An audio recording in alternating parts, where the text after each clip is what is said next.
ಪ್ರಿಯ ವಿದ್ಯಾರ್ಥಿಗಳೇ, ಚಿಗುರು ಕನ್ನಡ ಯೂಟ್ಯೂಬ್ ಚಾನೆಲ್ಗೆ ತಮಗೆಲ್ಲ ಆತ್ಮೀಯವಾದಂತಹ ಸ್ವಾಗತ. ವ್ಯಾಘ್ರ ಗೀತೆ ಭಾಗ 1ರ ಒಂದು ವಿಡಿಯೋದಲ್ಲಿ ಹುಲಿ ಶಾನುಭೋಗರನ್ನು ಕಂಡ ಸಂದರ್ಭದ ಬಗ್ಗೆ ನಾವು ಚರ್ಚಿಸಿದ್ರಿ ಅಲ್ವಾ? ಈ ಒಂದು ವಿಡಿಯೋದಲ್ಲಿ ಶಾನುಭೋಗರು ಹುಲಿಯಿಂದ ಪಾರಾಗ್ತಾರ ಅಥವಾ ಪಾರಾಗ್ಲಿಕ್ಕೆ ಯಾವ ರೀತಿಯಾದಂತ ಪ್ರಯತ್ನಗಳನ್ನ ಮಾಡ್ತಾರೆ, ಹುಲಿ ಶಾನುಭೋಗರನ್ನ ಕೊಲ್ಲುತ್ತಾ ಕೊಲ್ಲಲ್ವಾ ಅನ್ನುವಂತಹ ವಿಚಾರದ ಬಗ್ಗೆ ಚರ್ಚೆ ಮಾಡ್ತಾ ಹೋಗೋಣ. ಪ್ರಿಯ ವಿದ್ಯಾರ್ಥಿಗಳೇ, ಇದುವರೆಗೂ ತಾವು ನಮ್ಮ ಯೂಟ್ಯೂಬ್ ಚಾನೆಲ್ ಅನ್ನ ಸಬ್ಸ್ಕ್ರೈಬ್ ಮಾಡದೆ ನೋಡ್ತಾ ಇದ್ರೆ ದಯವಿಟ್ಟು ಒಂದು ಸಬ್ಸ್ಕ್ರೈಬ್ ಮಾಡಿ, ಲೈಕ್ ಮಾಡಿ, ಶೇರ್ ಮಾಡಿ, ಹಾಗೆ ಮುಂದಿನ ವಿಡಿಯೋಗಳಿಗಾಗಿ ಬೆಲ್ ಐಕನ್ ಕ್ಲಿಕ್ ಮಾಡೋದನ್ನ ಮರಿಬೇಡಿ. ಮೊದಲ ನೋಟಿಫಿಕೇಶನ್ ನಿಮ್ಗಾಗಿ ಬರುತ್ತೆ. ಮುಂದುವರಿತಾ ನೋಡೋಣ, ಹುಲಿ ಮತ್ತು ಶಾನುಭೋಗರ ನಡುವಿನ ಹೋರಾಟ ಯಾವ ರೀತಿಯಾಗಿರುತ್ತೆ. ನಿಧಾನವಾಗಿ ಬರೋದಕ್ಕೆ ಪ್ಲಾನ್ ಮಾಡುತ್ತೆ. ಹಾಗೆ ಇತ್ತ ಶಾನುಭೋಗರಿಗೆ ಇದ್ದಕ್ಕಿದ್ದ ಹಾಗೆ ಮನಸ್ಸಿನಲ್ಲಿ ಅಳುಕು ಹುಟ್ಟಿತು. ಶಾನುಭೋಗರ ಈ ರೀತಿಯಾಗಿ ಹುಲಿ ಯೋಚನೆ ಮಾಡ್ತಾ ಹುಲಿ ನಿಧಾನವಾಗಿ ಬೆಕ್ಕಿನಂತೆ ನಡ್ಕೊಂಡು ಬರ್ತಾ ಇರ್ಬೇಕಾದ್ರೆ ಇದ್ದಕ್ಕಿದ್ದಾಗೆ ಸಡನ್ ಆಗಿ ಶಾನುಭೋಗರಿಗೂ ಏನೋ ಒಂದು ರೀತಿಯಾದಂತಹ ಅಳುಕು, ಭಯ ಉಂಟಾಗುತ್ತೆ ಮನಸ್ಸಿನಲ್ಲಿ. ಪಂಚೇಂದ್ರಿಯಗಳಿಗೆ ಗೋಚರ ಆಗದೇ ಇರುವಂತಹ ಅಪಾಯವನ್ನ ಸೂಚಿಸುವ 6ನೇ ಇಂದ್ರಿಯ ಒಂದಿದೆ ಅಂತ ಹೇಳ್ತಾರಲ್ಲ ಬಲ್ಲವರು, ಅದು ನಿಜ ಏನೋ ಅಂತ ಅನ್ಸ್ಬಿಡುತ್ತೆ ಶಾನುಭೋಗರಿಗೆ. ಅಂದ್ರೆ ಈ ಪಂಚೇಂದ್ರಿಯಗಳು ಅಂದ್ರೆ ಯಾವ್ದು ಹೇಳಿ? ಕಣ್ಣು, ಕಿವಿ, ಮೂಗು, ನಾಲಿಗೆ, ಚರ್ಮ ಅಲ್ವಾ? ಇವು ಪಂಚೇಂದ್ರಿಯಗಳು. ಇವುಗಳಿಗೆ ಸಿಗುವಂತಹದ್ದು ರುಚಿ, ನಾವು ಅದರ ಮೂಲಕ ಫೀಲ್ ಮಾಡ್ತೀವಿ. ಹಾಗೆ ಇವುಗಳನ್ನ ಮೀರಿರುವಂತಹದ್ದು ಒಂದು ಇಂದ್ರಿಯ ಇದೆ ಅಂತ ಹೇಳ್ತಾರೆ. ಅಂದ್ರೆ ಆಕಸ್ಮಿಕವಾಗಿ ಯಾವುದಾದ್ರೂ ತೊಂದರೆ ಬರುತ್ತೆ ಅನ್ನುವಂಥದ್ದಾದ್ರೆ ಅದನ್ನ ಗ್ರಹಿಸುವಂಥದ್ದು 6ನೇ ಇಂದ್ರಿಯ, 6th ಸೆನ್ಸ್ ಅಂತ ನಾವೇನ್ ಕರಿತೀವಿ, ಅದೊಂದು ಇದೆ ಅಂತ ಗೊತ್ತಿರೋರು ಹೇಳ್ತಾರಲ್ವಾ. ಅದರಂತೆ ಶಾನುಭೋಗರಲ್ಲಿ ಆ ಇಂದ್ರಿಯ ಜಾಗೃತವಾಗಿ ಹುಲಿ ಬಂದದ್ದು ಅವರಿಗೆ ತಿಳಿಯಿತು. ಅವರ 6th ಸೆನ್ಸ್ ಎಲ್ಲೋ ಒಂದ್ ಕಡೆ ಯೋಚನೆ ಮಾಡಿ ಹೇಳುತ್ತೆ, ಹುಲಿ ಬರ್ತಾ ಇದೆ, ಹತ್ತರದಲ್ಲೇ ಇದೆ, ಹುಷಾರಾಗಿರು ಅನ್ನುವಂತ ಎಚ್ಚರಿಕೆಯನ್ನ ಮನಸ್ಸು ಕೊಡುತ್ತೆ. ಅವ್ರಿಗೆ ಗೊತ್ತಾಗುತ್ತೆ. ಹುಲಿಯೇ ಆದರೂ ಅದು ಹಿಂದಿನಿಂದ ಮೇಲೆ ಬೀಳುವುದಿಲ್ಲವೆಂದು ಶಾನುಭೋಗರು ಬಲ್ಲರು. ಅದ್ರ ವೀಕ್ನೆಸ್ ಶಾನುಭೋಗರಿಗೆ ಗೊತ್ತು. ನಮ್ಮ ಭಾರತದ ಹುಲಿ ಅಲ್ವಾ ಎಷ್ಟೇ ಆಗ್ಲಿ, ಈ ಹುಲಿ ಹಿಂದಿನಿಂದ ಯಾವತ್ತಿಗೂ ನನ್ನ ಮೇಲೆ ಬೀಳಲ್ಲ ಅನ್ನೋದು ಅವರಿಗೆ ಖಡಾಖಂಡಿತವಾಗಿ ಗೊತ್ತಾಯ್ತು. ಹೀಗೇನ್ ಮಾಡ್ಬೇಕು ಶಾನುಭೋಗರು? ಹುಲಿಗೆ ಮುಖವನ್ನ ತೋರಿಸ್ಬಾರ್ದು. ಅದಕ್ಕೇನ್ ಮಾಡ್ತಾರೆ? ಹುಲಿಗೆ ಹೊಳೆದ ಯೋಚನೆಯೇ ಅವರಿಗೂ ಹೊಳೆಯಿತು. ಹುಲಿ ಏನ್ ಪ್ಲಾನ್ ಮಾಡಿತ್ತು, ಅದರ ಮನಸ್ಸಿನಲ್ಲಿ ಯಾವ ಯೋಚನೆ ಬಂದಿತ್ತು, ಅದೇ ಯೋಚನೆ ಶಾನುಭೋಗರಿಗೂ ಬರುತ್ತೆ. ಹುಲಿ ಹತ್ತಿರ ಬಂದು ನೆಗೆಯಿತು. ಹುಲಿ ಹೇಗೆ ನಾನು ಸ್ವಲ್ಪ ನಿಧಾನವಾಗಿ ಹೋಗಿ ಹತ್ತಿರಕ್ಕೆ ಹೋಗಿ ಅದರ ಮೇಲೆ ಜಂಪ್ ಮಾಡಿ ಮುಖ ನೋಡಿ ತಿರುಗಿ ಬೀಳಬೇಕು ಅಂತ ಅನ್ಕೊಳ್ತೋ, ಅದೇ ಯೋಚನೆಯನ್ನ ಶಾನುಭೋಗರು ಸಹ ಮಾಡ್ತಾರೆ. ಹುಲಿ ಅವರ ಹತ್ತಿರ ಬಂದು ಇನ್ನೇನು ನೆಗಿಬೇಕು ಅನ್ನೋಷ್ಟರಲ್ಲಿ, ಅವರ ತಮ್ಮ ತಲೆ ಮೇಲೆ ಬರುವಷ್ಟರಲ್ಲಿ ಸರಿಯಾಗಿ ಸ್ವಲ್ಪ ಬಾಗ್ತಾರೆ, ಸ್ವಲ್ಪ ಕೂತ್ಕೊಳ್ತಾರೆ. ಇಲ್ಲಿ ನೋಡ್ತಾ ಇದೀರಲ್ಲ, ಈ ರೀತಿಯಾಗಿ ಹಿಂದೆ ಬಂದು, ಇದು ಶಾನುಭೋಗರು ಅನ್ಕೊಳ್ಳಿ, ಬಂದು ಜಂಪ್ ಮಾಡೋಷ್ಟ್ರಲ್ಲಿ ಶಾನುಭೋಗರು ಸ್ವಲ್ಪ ತಮ್ಮ ದೇಹವನ್ನ ಬಗ್ಗಿಸ್ತಾರೆ. ಹುಲಿ ನೆಲಕ್ಕೆ ಹಿಡಿದು ತಮ್ಮ ಕಡೆಗೆ ತಿರುಗುವುದರಲ್ಲಿ ಅದಿನ್ನೇನ್ ನೆಲಕ್ಕೆ ಬಿದ್ದು ಮತ್ತು ವಾಪಸ್ ಶಾನುಭೋಗರ ಕಡೆಗೆ ತಿರುಗಬೇಕು, ಅಷ್ಟರಲ್ಲಿ ಶಾನುಭೋಗರು ಏನ್ ಮಾಡ್ತಾರೆ, ತಾವು ಬಂದ ದಾರಿಯಲ್ಲಿ ಪುನಃ ವಾಪಸ್ ನಡೀತಾರೆ. ಅವ್ರು ಓಡ್ಲಿಲ್ಲ. ಅವರು ಓಡಿ ಹೋಗಿದ್ದರೆ ಬಹುಶಃ ಹುಲಿಗೆ ತುಂಬಾ ಒಳ್ಳೆ ಅವಕಾಶ ಸಿಕ್ಕಿರ್ತಿತ್ತು ಅನ್ಸುತ್ತೆ. ಯಾಕೆ ಹೇಳಿ? ಶಾನುಭೋಗರಿಗೆ ಗೊತ್ತಾಗ್ಬಿಟ್ಟಿದೆ ಅಂತ ಹೇಳಿ ಹೇಗಾದ್ರ ಹಾಗೆ ಹುಲಿ ಶಾನುಭೋಗರಿಗಿಂತ ಬೇಗ ಓಡಿ ಅವರನ್ನ ಹಿಡಿಬಹುದಿತ್ತು. ಆದ್ರೆ ಶಾನುಭೋಗರು ಅದಕ್ಕೆ ಅವಕಾಶ ಮಾಡಿಕೊಟ್ಟಿಲ್ಲ. ಅವ್ರು ಏನ್ ಮಾಡ್ತಾರೆ, ಹುಲಿ ತಿರುಗಿ ನೋಡೋಷ್ಟ್ರಲ್ಲಿ ನಿಧಾನವಾಗಿ ಅವ್ರು ಆ ಕಡೆ ತಿರುಗ್ತಾರೆ, ಮತ್ತೆ ಬಂದ ದಾರಿಯಲ್ಲೇ ವಾಪಸ್ ಹೋಗ್ತಾ ಇರ್ತಾರೆ. ಹುಲಿ ಕತ್ತೆತ್ತಿ ನೋಡುತ್ತೆ, ಶಾನುಭೋಗರು ಮತ್ತೆ ತನ್ನ ಕಡೆಗೆ ಬೆನ್ನು ತಿರುಗಿಸಿದ್ದಾರೆ. ಶಾನುಭೋಗರು ಬೆನ್ನೇ ಕಾಣಿಸ್ತಾ ಇದೆ ಅವರಿಗೆ, ಹುಲಿಗೆ ಅವರ ಮುಖನೇ ಕಾಣಿಸ್ತಾ ಇಲ್ಲ. ಹುಲಿಗೆ ಪೆಚ್ಚಾಯ್ತು, ಹುಲಿಗೆ ತುಂಬಾ ಬೇಜಾರಾಯ್ತು. ಆದರೆ ಶಾನುಭೋಗರ ವಿಷಯದಲ್ಲಿ ಮೆಚ್ಚುಗೆಯೂ ಆಯ್ತು ಅಲ್ವಾ. ನಾನು ಹುಲಿ ಅಂತ ಗೊತ್ತಾಗಿದ್ದ ತಕ್ಷಣ ಶಾನುಭೋಗರು ನನಗೋಸ್ಕರ ಹೆದರಿ ಓಡ್ಲಿಲ್ಲ. ಧೈರ್ಯವಾಗಿ ನನ್ನನ್ನ ಹೆದರಿಸಿ ನಿಲ್ಲಲಿಕ್ಕೆ ಪ್ರಯತ್ನ ಪಡ್ತಿದಾರಲ್ಲ, ಗೆದ್ದರೆ ಇಂಥವನನ್ನೇ ಗೆಲ್ಲಬೇಕು, ತಿಂದರೆ ಇಂಥವನನ್ನೇ ತಿನ್ನಬೇಕು ಅಂತ ಹೇಳಿ ನನಗೆ ಸರಿಯಾಗಿರುವಂತಹ ಅಪೋಸಿಟ್ ಪರ್ಸನ್ನೇ ಸಿಕ್ಕಿದಾನೆ ಅಂತ ಅನ್ಕೊಳ್ಳಿ, ಎದುರಾಳಿಯೇ ಸಿಕ್ಕಿದಾನೆ. ಇದು ಮೆಚ್ಚುಗೆನೂ ಆಗುತ್ತೆ, ಇಷ್ಟಪಡ್ತಾರೆ, ಹೆಮ್ಮೆ ಪಡ್ತಾರೆ, ತಿಂದ್ರೆ ಇಂಥವನನ್ನೇ ತಿನ್ಬೇಕು ಅಂತ ಅನ್ಕೊಳ್ಳುತ್ತೆ ಹುಲಿ. ಮತ್ತೊಂದು ಬಾರಿ ನೆಗೆಯಿತು. ಅದೇ ತರ ಯೋಚನೆ ಮಾಡಿ ಅದೇ ತರ ನಿಧಾನವಾಗಿ ಶಾನುಭೋಗರನ್ನ ಹಿಂಬಾಲಿಸ್ಕೊಂಡು ಬಂದು ಮುಂದಕ್ಕೆ ನೆಗೆಯುತ್ತೆ. ಈ ಸಲವು ಹುಲಿಗೆ ಕಂಡದ್ದು ಶಾನುಭೋಗರ ಬೆನ್ನೆ. ಎರಡನೇ ಬಾರಿ ನೆಗೆದಾಗ್ಲೂ ಹುಲಿಗೆ ಶಾನುಭೋಗರ ಮುಖ ಕಾಣ್ಲಿಲ್ಲ. ಮತ್ತೆ ವಾಪಸ್ ತಿರುಗಿ ಬರ್ತಾ ಇದ್ದಾರೆ. ಅದಕ್ಕೆ ಒಂದು ಕಡೆ ಹಸಿವು. ಎಷ್ಟೊತ್ತಂತ ನೋಡುತ್ತೆ ಅಲ್ವಾ? ಹುಲಿಗೆ ಯಾವ ಲೆಕ್ಕ ಶಾನುಭೋಗರನ್ನ ಕೊಲ್ಲೋದು? ಆದ್ರೆ ಅದೊಂದು ಧರ್ಮವನ್ನ ಅನುಸರಿಸ್ತಾ ಇದೆಯಲ್ಲ, ಆ ಧರ್ಮಕ್ಕೆ ಬೆಲೆ ಕೊಟ್ಟು ಕಟ್ಟು ಬಿದ್ದು ನೋಡುತ್ತೆ. ಆದ್ರೆ ಅದಕ್ಕೊಂದ್ ಕಡೆ ಹಸಿವಿದೆ, ಮತ್ತೊಂದು ಕಡೆ ಸ್ವಾಭಿಮಾನ. ಈ ಸ್ವಾಭಿಮಾನಕ್ಕೆ ಇಂಥ ಧಕ್ಕೆ ಬಂತಲ್ಲ ಅನ್ನೋ ಯೋಚನೆ. ಸ್ವಾಭಿಮಾನ, ಸೆಲ್ಫ್ ರೆಸ್ಪೆಕ್ಟ್ ಅಂತ ಹೇಳ್ತೀವಲ್ಲ. ನಾಳೆ ಇನ್ನೊಂದಷ್ಟು ವ್ಯಾಘ್ರಗಳು, ಹುಲಿಗಳ ಮುಂದೆ ನಾನು ಏನಾದ್ರು ನಿಂತಾಗ ಅವರು ಒಬ್ಬ ಮನುಷ್ಯನನ್ನ ಕೊಂದು ತಿನ್ಲಿಕ್ಕಾಗಿಲ್ಲ ನಿನ್ ಕೈಯಲ್ಲಿ, ಇವತ್ತು ನಮ್ಮ ಮುಂದೆ ಒಂದು ಹಾರ್ಪಡಿಸ್ತಾ ಇದೀಯಾ ಅಂತ ಅಂದ್ಬಿಟ್ರೆ ನನ್ ಗೌರವ ಎಷ್ಟು ಮಟ್ಟಕ್ಕೆ ನಿಲ್ಲತ್ತೆ? ಇದು ನಮ್ಮ ಯೂತ್ಸ್ಗೆ ತುಂಬಾ ತಲೆಯಲ್ಲಿ ಉಳ್ಕೊಂಡಿರುವಂತಹ ಪಾಯಿಂಟ್ ಅಲ್ವಾ? ನಮ್ಮ ವಿದ್ಯಾರ್ಥಿಗಳೇನಿದ್ದಾರೆ, ನಮ್ಮ ವಿದ್ಯಾರ್ಥಿಗಳಿಗೆ ತುಂಬಾ ಇಂಪಾರ್ಟೆನ್ಸ್ ಕೊಡ್ತಾರೆ. ಹಾಗೆ ಹುಲಿ ಅನುಸರಿಸುವಂತಹ ಮೌಲ್ಯಗಳನ್ನು ಅನುಸರಿಸಿದ್ರೆ ತುಂಬಾ ಒಳ್ಳೇದು ಅಂತ ಅನ್ಸುತ್ತೆ. ಮೇಲೆ ಬಿದ್ದೇ ಬಿಡ್ಲೆ ಅನ್ನೋ ಯೋಚನೆ ಅದರ ಮನಸ್ಸಿನಲ್ಲಿ ಒಂದು ಸೆಕೆಂಡ್ ಬಂದ್ ಹೋಗುತ್ತೆ, ಹೊಳೆದು ಹೋಯ್ತು. ಆದ್ರೆ ಕ್ಷಣ ಕಾಲ ಅದರ ಮನಸ್ಸಿನಲ್ಲಿ ಗೊಂದಲ ಉಂಟಾಯ್ತು. ಅನ್ಕೊಳ್ಳುತ್ತೆ, ಹೇಗಾದ್ರೂ ಆಗ್ಲಿ ಪ್ರತಿಯೊಬ್ಬ ಮನುಷ್ಯನ ಮನಸ್ಸಿನಲ್ಲೂ ಸುಳಿದು ಹೋಗುತ್ತೆ ಕೆಟ್ಟ ದಾರಿ, ಅಡ್ಡದಾರಿ. ಶ್ರೀಮಂತನಾಗ್ಬೇಕು ಅಂತಂದ್ರೆ ಪ್ರಯತ್ನ ಪಡ್ತಾರೆ, ಪ್ರಾಮಾಣಿಕವಾಗಿ ಸಾಧ್ಯ ಆಗದೆ ಇದ್ದಾಗ ಹೇಗಾದ್ರೂ ಮಾಡಿ ಶ್ರೀಮಂತ ಆಗ್ಬಿಡ್ಲೆ, ಈ ಪ್ರಶ್ನೆ, ಈ ಮನಸ್ಥಿತಿ ಬರುತ್ತೆ ಪ್ರತಿಯೊಬ್ಬ ಆದರೆ ಅದನ್ನ ಕಿತ್ತು ಹೊರಗಡೆ ಹಾಕುವಂಥವನೇ ಪ್ರಾಮಾಣಿಕನಾಗಿ ಒಬ್ಬ ಒಳ್ಳೆ ಸತ್ಪ್ರಜೆಯಾಗಿ ನಿಲ್ಲಲಿಕ್ಕೆ ಸಾಧ್ಯ.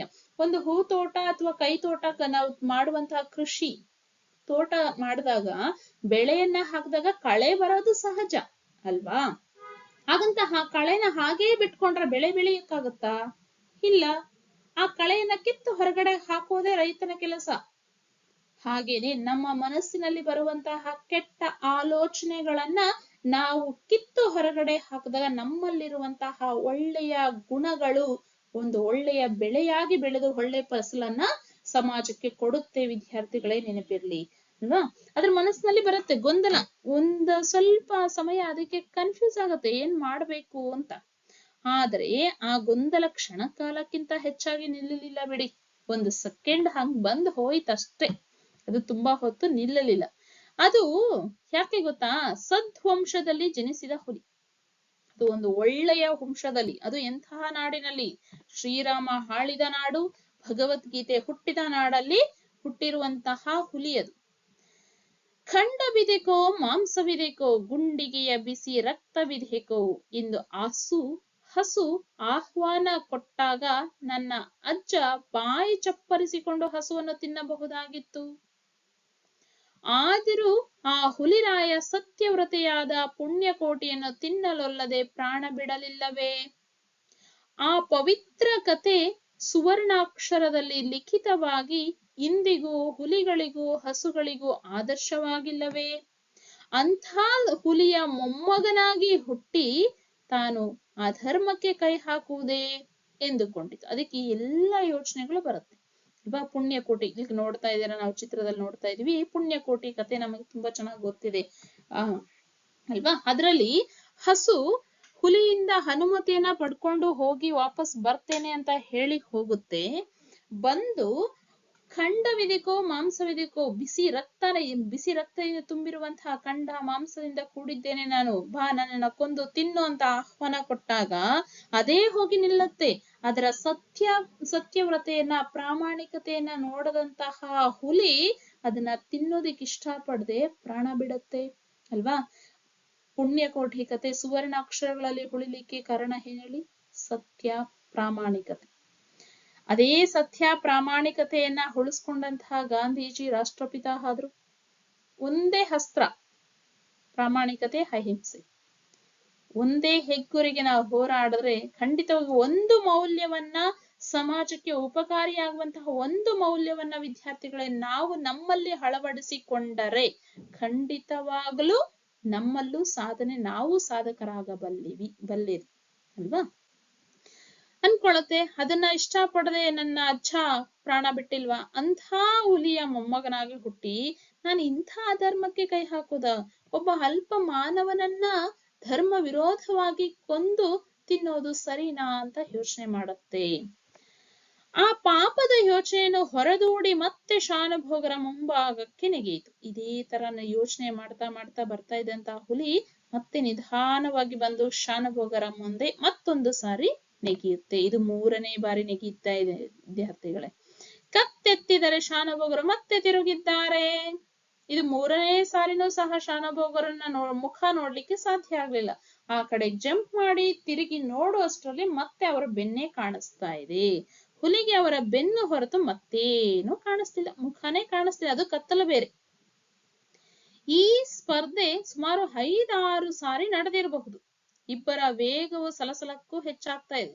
ಅದಕ್ಕೆ ಗೊತ್ತಾಗ್ಬಿಟ್ಟಿದೆ ಈಗ, ಶಾನುಭೋಗರಿಗೂ ಗೊತ್ತಾಗಿದೆ ಹುಲಿ ನನ್ನನ್ನ ಹಿಂಬಾಲಿಸ್ತಾ ಇದೆ ಅಂತ, ಹುಲಿಗೂ ಗೊತ್ತಾಗಿದೆ ಶಾನುಭೋಗರು ನನ್ನಿಂದ ತಪ್ಪಿಸ್ಕೊಳ್ಳೋ ಪ್ರಯತ್ನ ಪಡ್ತಿದ್ದಾರೆ ಅಂತ.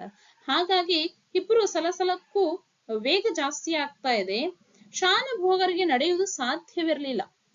ಅವ್ರಿಗೂ ಸುಸ್ತಾಗಿತ್ತು. ಬೆಳಗ್ಗೆಯಿಂದ ದಣದಿರುವಂತವ್ರು, ಹಸಿದಿರುವಂತವರು ಈಗ ನಡಿಲಿಕ್ಕೆ ಸಾಧ್ಯ ಆಗ್ತಾ ಇಲ್ಲ ಅವ್ರ ಕೈಯಲ್ಲಿ. ನಿಂತ ಕಡೆಯಲ್ಲೇ ಹುಲಿಯ ವೇಗಕ್ಕೆ ಸರಿಯಾಗಿ ಚಾಚೂ ತಪ್ಪದಂತೆ ತಮ್ಮ ವೇಗವನ್ನು ಹೊಂದಿಸಿಕೊಂಡು ಕುಲಾಲ ಚಕ್ರದಂತೆ ತಿರುಗುತ್ತಿದ್ದರು. ಕುಲಾಲ ಚಕ್ರ ಅಂದ್ರೆ ನೋಡಿ ವಿದ್ಯಾರ್ಥಿಗಳು, ಮಡಕೆ ಮಾಡುವುದಕ್ಕೆ ಬಳಸುವಂತಹ ಚಕ್ರ. ಈ ಕುಲಾಲ ಚಕ್ರ ಅಂದ್ರೆ ಸರಿಸಮಾನವಾಗಿ ತಿರುಗುವಂಥದ್ದು. ಅದೇ ರೀತಿಯಾಗಿ ಶಾನುಭೋಗರು ಮತ್ತೆ ಹುಲಿ ಇಬ್ಬರು ಸರಿಸಮಾನವಾದಂತಹ ವೇಗವನ್ನ ಅನುಸರಿಸಿಕೊಂಡು ನಡೀತಾ ಇದ್ದಾರೆ. ಒಂದು ಕ್ಷಣ ಮಾತ್ರ ಹುಲಿಗೆ ಅವರ ಮುಖ ದರ್ಶನವಾಗಲಿಲ್ಲ. ಹೀಗೆ ಸುಮಾರು 5-6 ಬಾರಿ ಆಗಷ್ಟರಲ್ಲಿ ಸುಸ್ತಾಗಿದೆ, ಮುಂದುವರಿತಾ ಹೋಗ್ತಾರೆ. ಹೀಗೆ ಹುಲಿ ಹೋಗಿ ಜಂಪ್ ಮಾಡುತ್ತೆ, ಶಾನುಭೋಗರು ಹಿಂದಿರುಗಿ ನಡೀತಾರೆ. ಅಲ್ಲೇ ನಡೀತಾನೇ ಇದ್ದಾರೆ, ತಿರ್ಗಾ ಮುರ್ಗಾ ನಡೀತಾನೇ ಇದ್ದಾರೆ. ಒಂದು ಸಾರಿನೂ ಸಹ ಶಾನುಭೋಗರ ಮುಖ ಹುಲಿಗೆ ಕಾಣಿಸ್ತಿಲ್ಲ. ಆದ್ರೆ ಈ ದೊಂಬರಾಟವನ್ನ ಎಷ್ಟು ಕಾಲ ನಡೆಸಲು ಸಾಧ್ಯ? ಈ ರೀತಿಯಾಗಿ ಹಿಂದೆ ಮುಂದೆ ನಡೆಯೋದಕ್ಕೆ ಎಷ್ಟೊತ್ತಂತ ಮಾಡ್ಲಿಕ್ಕೆ ಸಾಧ್ಯ? ಶಾನುಭೋಗರ ತಲೆ ಸುತ್ತಲಾರಂಭಿಸಿತು. ಶಾನುಭೋಗರಿಗೆ ತಲೆ ಸುತ್ತು ಬಂದಂತಾಯ್ತು ಅಲ್ವಾ? ನಾವು ಅಷ್ಟೇ ಒಂದ್ ಸುಮಾರು 5-6 ರೌಂಡ್ ಹಾಕೋಷ್ಟ್ರಲ್ಲಿ ತಿರುಗಿದ ಕಡೆನೆ ತಿರುಗ್ತಾನೆ ಇದ್ರೆ ಫಾಸ್ಟ್ ಆಗಿ ನಮ್ ತಲೆನೂ ಸುತ್ತುತ್ತೆ. ಶಾನುಭೋಗರಿಗೆ ತಲೆ ಸುತ್ತಲಾರಂಭಿಸಿತು. ಸೊ ಅರ್ಥ ಆಗಿದೆಯಲ್ಲ ವಿದ್ಯಾರ್ಥಿಗಳೇ, ಏನಾಗುತ್ತೆ ಮುಂದೆ ನೋಡೋಣ. ಶಾನುಭೋಗರನ್ನ ಹುಲಿ ತಗೊಂಡು ಹೋಗುತ್ತಾ, ತಿನ್ನುತ್ತಾ, ಅಥವಾ ಶಾನುಭೋಗರು ಹುಲಿಯಿಂದ ಬಚಾವಾಗಿ ಬರ್ತಾರ? ಮುಂದಿನ ಒಂದು ಪ್ಯಾರದಲ್ಲಿ ನೋಡೋಣ ವಿದ್ಯಾರ್ಥಿಗಳು. ಆ ವಿಪತ್ತಿನ ಸನ್ನಿವೇಶದಲ್ಲಿ ಅವರಿಗೆ ಏನ್ ಮಾಡ್ಬೇಕು ಅಂತ ಗೊತ್ತಾಗ. ವಿಪತ್ತು ಅಂದ್ರೆ ಸಂಕಷ್ಟ, ಕಷ್ಟದ ಪರಿಸ್ಥಿತಿಯಲ್ಲಿ ಅವ್ರಿಗೆ ಏನ್ ಮಾಡ್ಬೇಕು? ತಮ್ಮ ಕೀರ್ತಿ ಪುಸ್ತಕ ಯೋಚನೆ ಬಂತು. ಅವರ ಕೈಯಲ್ಲಿ ಇರೋದು ಕೀರ್ತಿ ಪುಸ್ತಕ ಮಾತ್ರ. ಆ ಕೀರ್ತಿ ಪುಸ್ತಕದ ಯೋಚನೆ ಬರುತ್ತೆ ಅಲ್ಲ, ಯೋಚನೆ ಮಾಡಿ.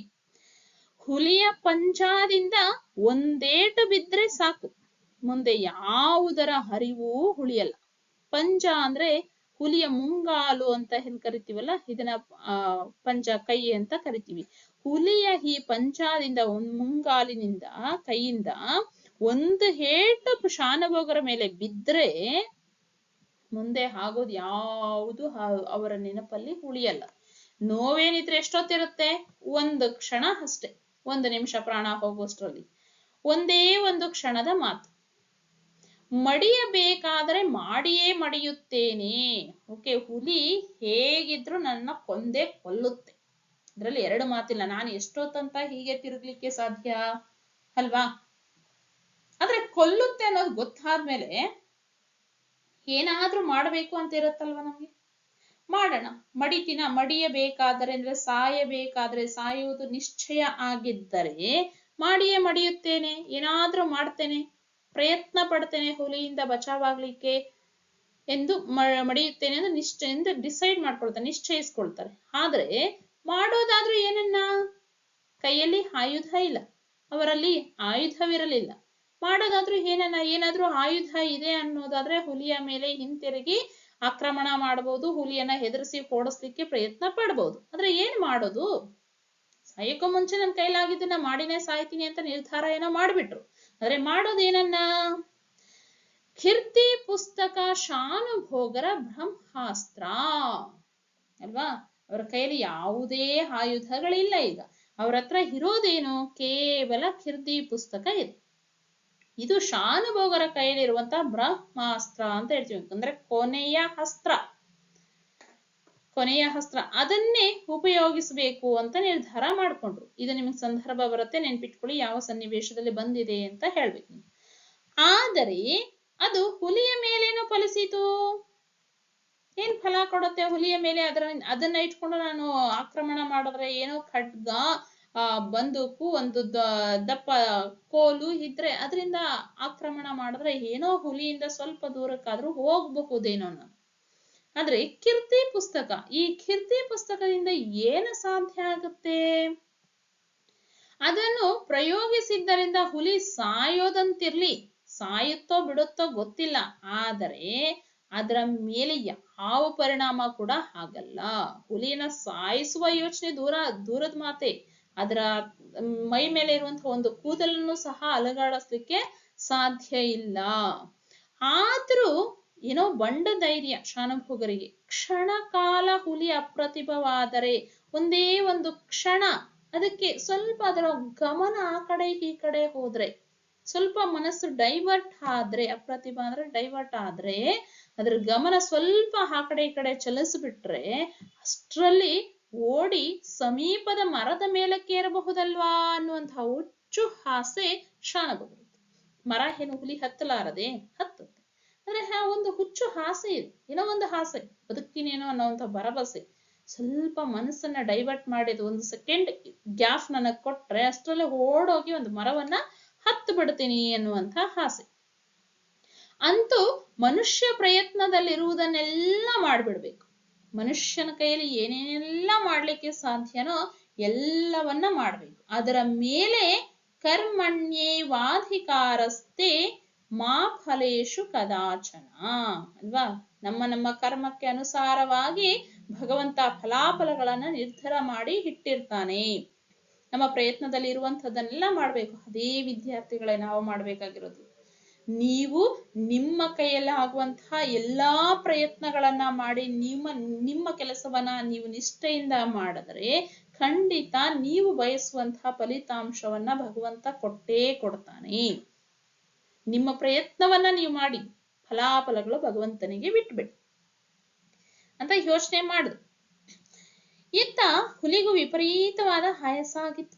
ಹುಲಿಗೂ ಸುಸ್ತಾಗ್ಬಿಟ್ಟಿದೆ. ಕೀರ್ತಿ ಪುಸ್ತಕ ಅದರ ಮುಖಕ್ಕೆ ಬಂದು ಬಡದಾಗ, ಅದರ ಮುಖದ ಮೇಲೆ ಬಂದು ಬಿದ್ದಾಗ ಹುಲಿಗೆ ಪೆಟ್ಟೇನೂ ಆಗಿಲ್ಲ, ತೊಂದರೆ ಏನೂ ಆಗಿಲ್ಲ, ಏನು ನೋವಾಗ್ಲಿಲ್ಲ. ಅದಕ್ಕೆ ಬದಲಾಗಿ ಆಶ್ಚರ್ಯ ಆಯ್ತು. ಅಯ್ಯೋ, ಈ ಶಾನುಭೋಗರು ಇಂಥ ಹುಚ್ಚು ಪ್ರಯತ್ನವನ್ನ ಮಾಡ್ತಾರಾ ಅಂತ ಹೇಳಿ ಅದಕ್ಕೆ ಆಶ್ಚರ್ಯ ಆಗುತ್ತೆ.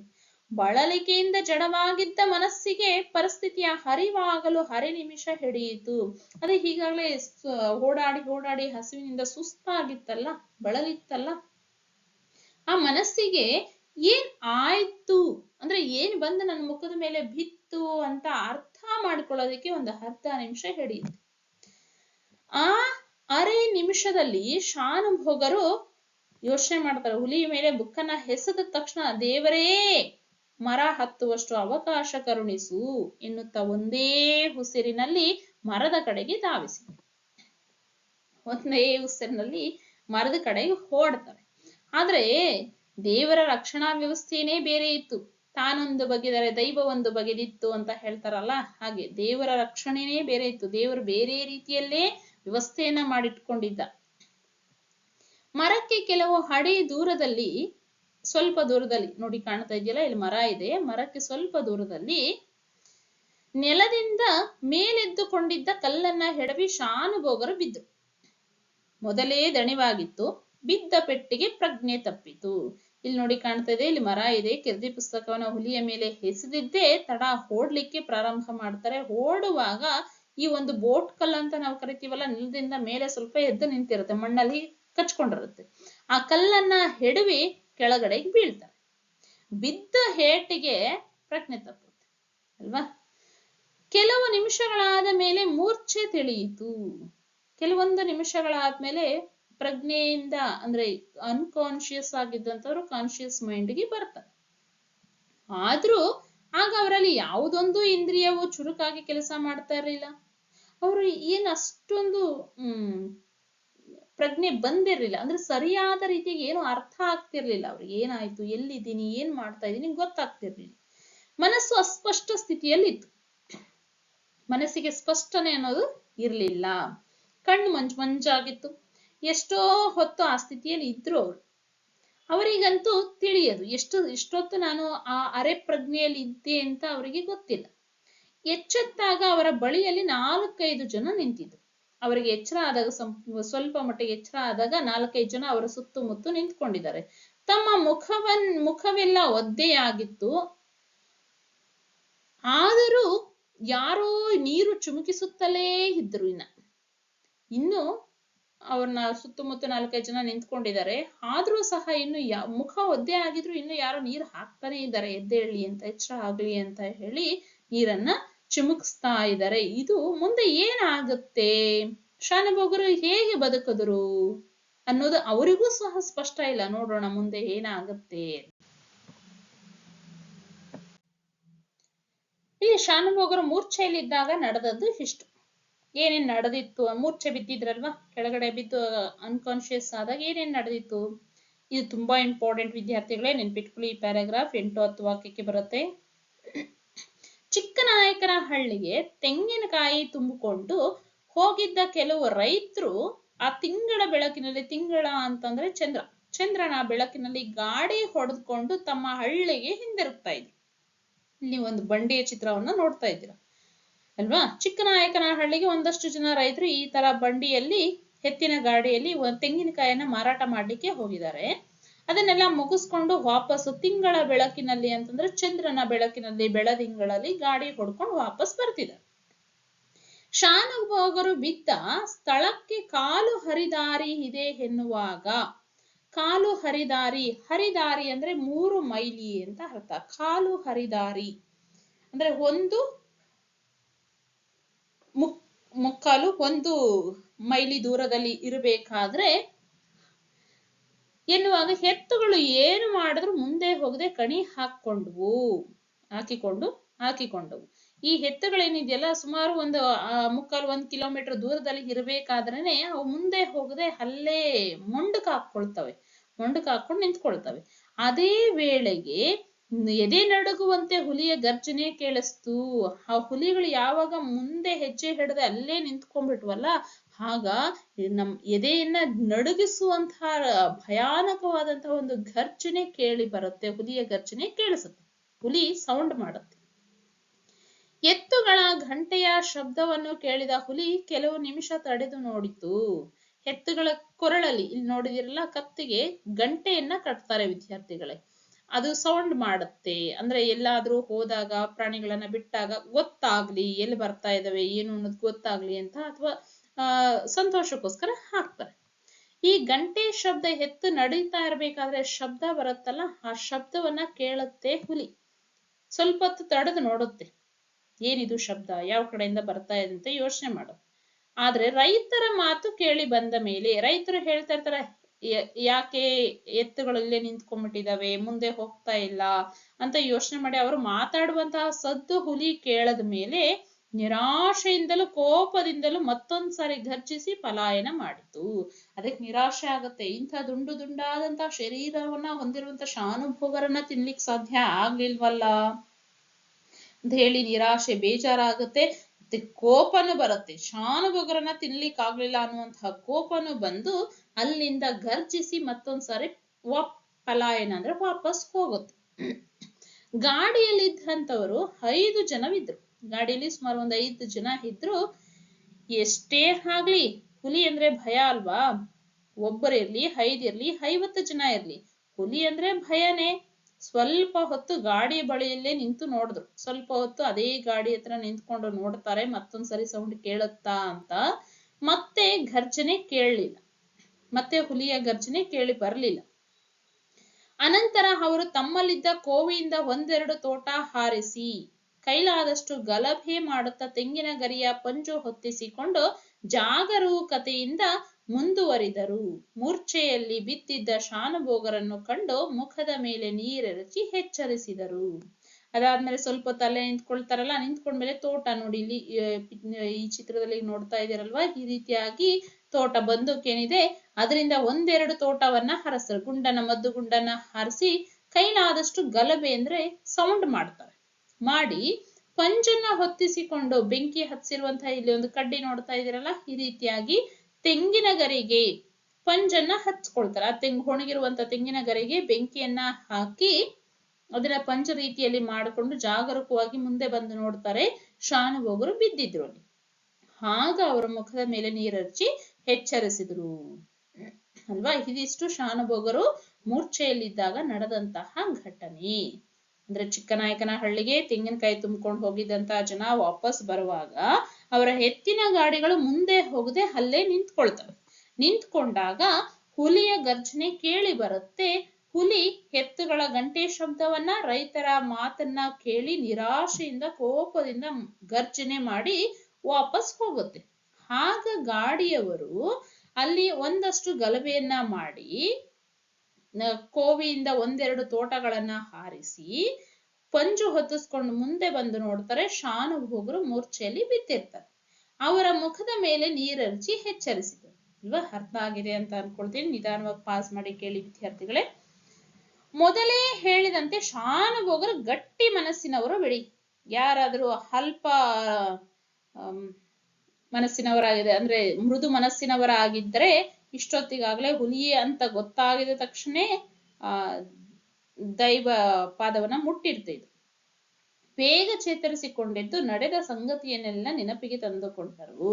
ಗಟ್ಟಿ ಮನಸ್ಸಿನವರಾದ್ರಿಂದ ಇನ್ನು ಬದುಕಿದ್ದಾರೆ. ನೀರು ಹಾಕಿ ಎಚ್ಚರಿಸಿದಾಗ ಮೂರ್ಛೆಯಿಂದ ತಿಳಿದೆದ್ದ ಅವರು ಹಿಂದೆ ಏನೇನೆಲ್ಲ ನಡೀತು ಅನ್ನೋದನ್ನ ನೆನಪಿಗೆ ಮಾಡ್ಕೊಳ್ತಾರೆ. ಮೈಕೈ ಸ್ವಲ್ಪ ನಡುಗುತ್ತಿತ್ತು. ಇನ್ನು ಮೈಕೈ ನಡುಗ್ತಾ ಇದೆ, ಭಯ ಆಗ್ತಾ ಇದೆ ಅವರಿಗೆ. ಹೊರತು ಅವರಿಗೆ ಮೈಯಲ್ಲಿ ಗಾಯವೇನೂ ಆಗಿರ್ಲಿಲ್ಲ. ಅವರ ಮೈ ಮೇಲೆ ಯಾವುದೇ ರೀತಿಯಂತ ಗಾಯ ಆಗಿರ್ಲಿಲ್ಲ. ಹುಲಿಯ ಭಯವೇನೋ ಕಳೆದಿತ್ತು. ಹುಲಿ ಇಲ್ಲ, ಹುಲಿಯಿಂದ ನಾನು ಬಚಾವಾಗಿದ್ದೇನೆ, ಜನಗಳ ಮಧ್ಯದಲ್ಲಿ ಇದ್ದೇನೆ ಅನ್ನೋದು ಗೊತ್ತಾಯ್ತು ಅವ್ರಿಗೆ. ಕಿರ್ದಿ ಪುಸ್ತಕವನ್ನು ಮತ್ತೆ ಪಡ್ಕೊಂಡು ಭದ್ರವಾಗಿ ಇಟ್ಕೊಂಡ್ರು.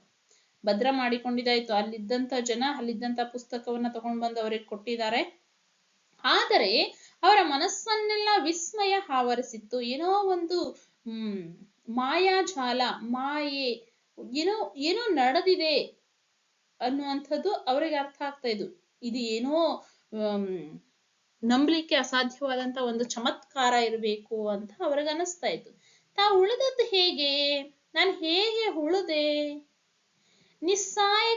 ನಿಸ್ಸಾಯರಾಗಿ ಪ್ರಜ್ಞೆ ಇಲ್ಲದೆ ಬಿದ್ದಿದ್ದಾಗ ಹುಲಿ ತಮ್ಮನ್ನು ಎಳೆದುಕೊಂಡು ಹೋಗಲಿಲ್ಲಬೇಕೆ ಅಲ್ವಾ? ಈ ಪ್ರಶ್ನೆ ಬರಲೇಬೇಕು, ನಮಗೂ ಬರುತ್ತೆ. ಹುಲಿ ಎಲ್ಲೋ ಸುಮಾರು 1 ಕಿಲೋಮೀಟರ್ ದೂರದಲ್ಲಿ ಇರುವಂತಹ ರೈತರು ಮತ್ತೆ ಎತ್ತುಗಳ ಶಬ್ದ ಕೇಳಿ ಹುಲಿ ಯಾಕೆ ವಾಪಸ್ ಹೋಯ್ತು? ಇದುವರೆಗೂ ಶಾನುಭೋಗರನ್ನ ತಿನ್ಬೇಕು ಅನ್ಕೊಂಡಿದ್ದು ವಾಪಸ್ ಹೋಗ್ಲಿಕ್ಕೆ ಸಾಧ್ಯ ಇಲ್ವಲ್ಲ.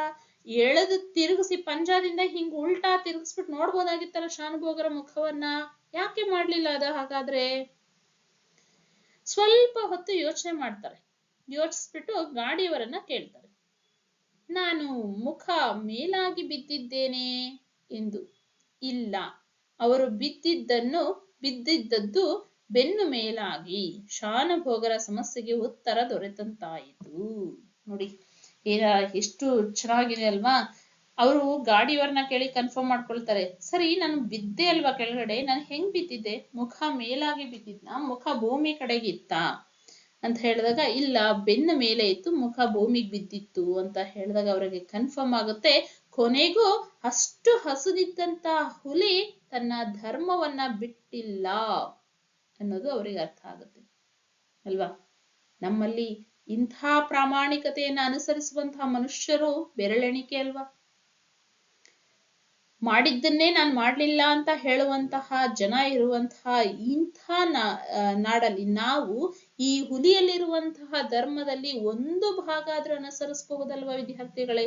ಖಂಡಿತವಾಗ್ಲೂ ಅನುಸರಿಸಿ. ಕೊನೆಯವರೆಗೂ ಆ ಪ್ರಾಣಿ ತನ್ನ ಕುಲಧರ್ಮವನ್ನ ಪಾಲಿಸಿಕೊಂಡೇ ಬಂದಿತ್ತಲ್ಲ ಅಲ್ವಾ.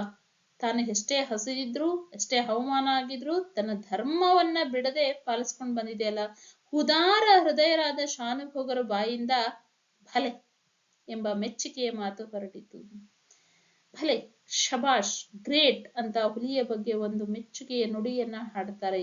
ಸಂದರ್ಭವನ್ನರಿಯದೆ ಈ ಶಾನುಭೋಗರಿಗೆ ಹುಚ್ಚು ಹಿಡಿಯಿತೋ ಎನ್ನುವಂತೆ ನೋಡುತ್ತಿದ್ದ ಗಾಡಿಯವರಿಗೆ ಅಂದಿನ ಕಥೆಯನ್ನೆಲ್ಲ ಹೇಳಿದರು ಅಲ್ವಾ.